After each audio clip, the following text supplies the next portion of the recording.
Notre thème de ce matin, c'est « Ce mystère est grand ». Je l'ai tiré de la première lecture, Éphésiens 5. J'étais encore jeune prêtre quand j'ai prêché sur ça, à Kizito, au mariage de maître Gustave Mukuna. Ce mystère est grand. Et ce jour-là, beaucoup de gens me découvraient. Ah, ça c'était ce mystère est grand. Il concerne Christ et son Église. Donc la première lecture nous parle du mariage. Et dit que le mariage est un mystère. En ce sens que le mariage, dans le fin fond, tel que compris par les chrétiens, le mariage est une image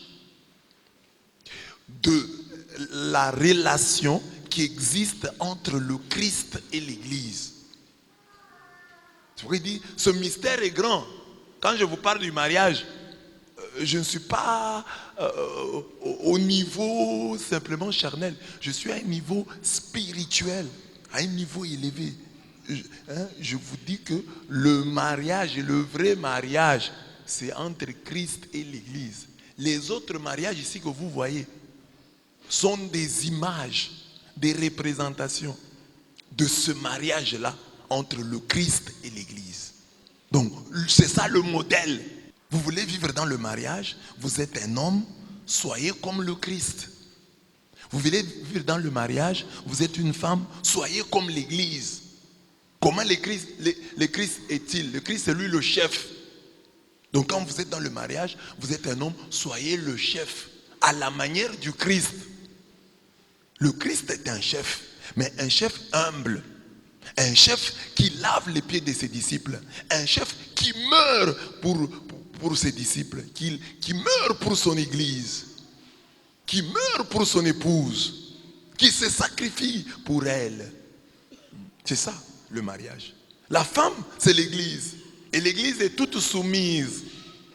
C'est pourquoi nous disons, ne regarde pas nos péchés. Mais la foi de ton église, toute croyante, toute respectueuse envers son époux. Elle est faible, c'est vrai. Elle a des problèmes, c'est vrai. Mais quand elle s'appelle l'église, elle est soumise. Elle a des faiblesses. On n'en disconvient pas. Mais elle est toute soumise à son chef qui est l'église. Alors la question ici, c'est que les filles qui sont ici, qui veulent et qui prient, qui demandent à Dieu le mariage, qui rêvent du mariage, êtes-vous dans les dispositions données par la parole de Dieu? Acceptez-vous que le mari qui va vous épouser sera votre chef? Ce mystère est grand. Donc vous allez, dans votre vie à un certain moment, vivre en vous référant au couple Christ-Église. Donc dans un couple, normalement, papa, c'est lui le Christ. Maman, c'est l'Église. Donc papa doit appeler maman Église. Et maman répond Christ, Seigneur. Est-ce que tu es prêt à accepter d'être le Christ de cette Église que la femme que tu vas épouser? Le Christ, c'est toi son Christ. C'est toi son Dieu qui mourra pour elle. Tu es prêt à mourir pour cette femme? Tu es prêt à transpirer pour cette femme? Et le Christ ne divorce pas de son Église. Son union à son épouse est indissoluble. Alors, est-ce que tu es prêt? Tu es prêt à te sacrifier pour ta femme? Et toi, femme, fille, est-ce que tu es prête à regarder l'homme qui va t'épouser ou l'homme qui est ton mari comme ton chef? Accepter sa seigneurie. C'est lui le Seigneur.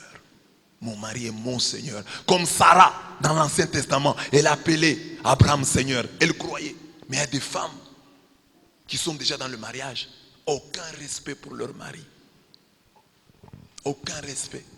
Et quand elles sont soumises là, c'est une soumission d'hypocrite. Parce que dans leur cœur, elles injurient leur mari. Elles disent des mauvaises choses contre leur mari. Alors, ça c'est par rapport au mariage. Le mystère est grand. Maintenant, dans l'évangile, Jésus parle de la graine de moutarde. appelé à devenir un gros arbre. C'est un mystère. La graine que tu tiens en main porte en elle un gros arbre. On parle du royaume de Dieu, mais on parle aussi de toi. C'est-à-dire le royaume de Dieu, les choses de Dieu commencent toujours petitement, faiblement, mais à la fin, elles deviennent grandes, énormes, immenses. Faible commencement des choses de Dieu, graines appelées à devenir arbres. Et pour ça, il faut de la patience, de la persévérance. Il faut accepter la souffrance. Parce que la graine doit tomber en terre. La graine doit mourir. Et après, donner du fruit. C'est un mystère. Est-ce que tu le comprends? Est-ce que tu considères ce que tu vis maintenant comme les faibles commencements? Quand c'est difficile, tu as tendance à abandonner ou à persévérer? C'est ça l'enseignement. Le mystère du grain de moutarde, de la graine de moutarde, du grain de sénévé. Troisième mystère, le mystère du levain. On prend un peu de levain, on met dans la pâte. Le levain par rapport à la farine, le levain sera toujours moindre. C'est pour dire que le royaume de Dieu ne commence pas avec 10 millions de personnes. Non, avec quelques personnes. Jésus lui-même a commencé avec 12 apôtres, 72 disciples. Et il a changé la face de la terre. Le vin dans la pâte. C'est ça que nous sommes. Moins nombreux, petits troupeaux, mais troupeaux influents. Ne nous plaignons pas des absents. Nous, les présents, soyons influents. Nous sommes présents pour être influents. On n'a pas besoin d'être nombreux. Le vrai combat d'un chrétien, d'une église, c'est pas seulement être nombreux. C'est être influent. Soyons influents. Ça, le levain dans la pâte. Un peu de levain fait lever toute la pâte. Alors, sors d'ici avec en tête les 3 mystères. Premier mystère, le mariage. Il te demande quoi? La connaissance. La connaissance. Si tu sais ce que Dieu attend de toi dans le mariage, je suis un homme, c'est moi le chef, mais chef à la manière du Christ, chef qui sert, chef qui se sacrifie. Tu réussiras ton mariage parce que tu es entré connaissant ce qui t'y attend. Connaissance, cette connaissance t'amènera à l'excellence. Tu vivras bien dans le mariage. Le mystère du grain de sénévé, lui te parle de quoi? Te parle de la croissance. Si le mariage te parle de connaissance et d'excellence, le mystère du grain de sénévé te parle de croissance. Il faut que tu crois que tu vas croître. Malgré les faibles commencements, tu croîtras. Tu seras grand. Tu deviendras un gros arbre. Tu es graine aujourd'hui, mais appelé à devenir un gros arbre. Tu dois croire et l'accepter. Aujourd'hui, ça ne marche pas. Appelle ça faible commencement. Et Dieu, pourquoi accepte-t-il que dans ta vie, tu commences faiblement? C'est pour que tu sois humble. Quand une fois devenu grand, tu te souviens d'où tu viens, tu deviens humble. Tu dis, hey, je viens de loin. Dis à ton voisin, on vient de loin. Qui peut retrouver sa première culotte? Tu connais la couleur de ta première culotte? Tu portais donc des culottes, tu les as même déjà oubliées. On a fait des choses. Pour aller à l'école, on pleurait, on ne voulait pas. Aujourd'hui, on est fiers. Oh, j'ai fait des études brillantes, mais on ne voulait pas. Faible commencement. Et il en est de même pour toute la vie. Qu'aujourd'hui, tu vives cette situation-là, tu sois ce que tu es là. Faible commencement. Tu es encore une graine, tu deviendras un gros arbre. Dis à ton voisin, graine, tu deviendras un gros arbre. Et les oiseaux des cieux, les oiseaux du ciel viendront s'abriter dans tes branches. Il y aura des gens chez toi.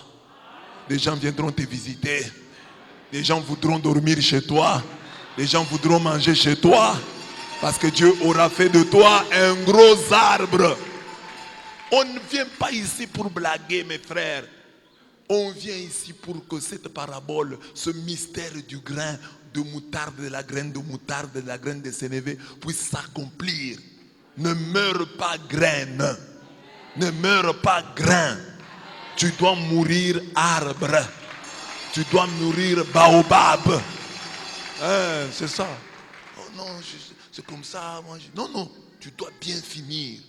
Parce que c'est ça ton destin. Le destin du grain, c'est arbre. Tu dois avoir des branches. Quand tu es graine là, tu n'as pas de branches. Les gens ne savent pas où s'abriter. Mais quand tu deviens arbre, tu as des branches.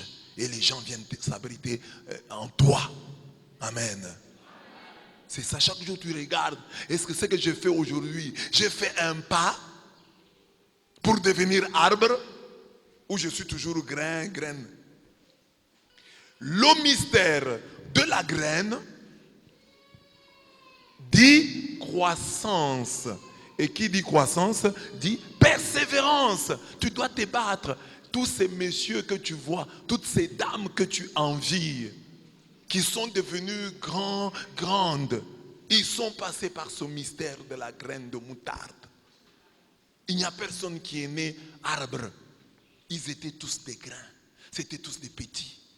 Ils ont commencé dans le sein de leur maman. Et ils ont grandi. Ils sont devenus ce qu'ils sont. Quand tu vois quelqu'un de grand, souviens-toi qu'il a été graine. Alors si toi tu es encore graine, souviens-toi que tu deviendras arbre. Le levain, quant à lui, nous parle d'influence. Mariage, connaissance, grain, croissance, levain, influence. Influence. Il faut influencer le monde. Il y a aujourd'hui sur les réseaux sociaux des hommes qui se disent influenceurs et surtout des femmes qui se disent influenceuses. C'est elles qui font qu'on s'habille comme ça, on fasse comme ça, et elles motivent et disent voilà, les jeunes filles veulent faire ça, et les gens les suivent. Parmi elles, il y a des chrétiennes, parmi eux, il y a des chrétiens. Mais tout chrétien, d'après la parabole du levain, doit être un influenceur positif. Tu dois influencer ta famille, ton école, ton milieu de vie, en bien. On doit pouvoir dire, voilà cette bonne chose ici, cette bonne pratique ici, est venue de tel, c'est un chrétien. C'est lui qui a commencé ça. Nous, on ne faisait pas ça ici. Depuis qu'il est là, il nous a influencés. Le levain aussi est utilisé comme image du mal, oui. C'est plus facile d'influencer les autres dans le mal que dans le bien. Sois influenceur du bien. Amène les gens dans les hauteurs. Amène les gens dans l'excellence. C'est ça être influenceur. C'est ça que Dieu attend de toi. C'est ça que Dieu attend de moi. Influenceur. Pour ramener les gens vers les hauteurs. Influenceur pour les hauteurs. Alors, le levain appelle l'influence. Mais l'influence appelle la constance. Constance. Parce qu'un jour, tu peux te réveiller et te dire, aujourd'hui, on a prêché sur le levain, nous devons influencer le monde. Tu influences le monde pendant 2 jours, demain tu rechutes. Non, il faut être constant. Toujours influenceur positif. Toujours influencer le monde dans le sens du bien. Constance dans la bienfaisance. Constance. Que ceux qui t'ont connu il y a 20 ans disent, il est le même. Constant dans la bienfaisance, influenceur positif. C'est grâce à lui qu'on fait ça. Il nous a influencés. Et là, comme je l'ai dit, je le répète, c'est notre part, la partition que chacun de nous doit jouer. Nous devons arriver à cela. Est-ce que quelqu'un est avec moi? Est-ce que vous avez compris?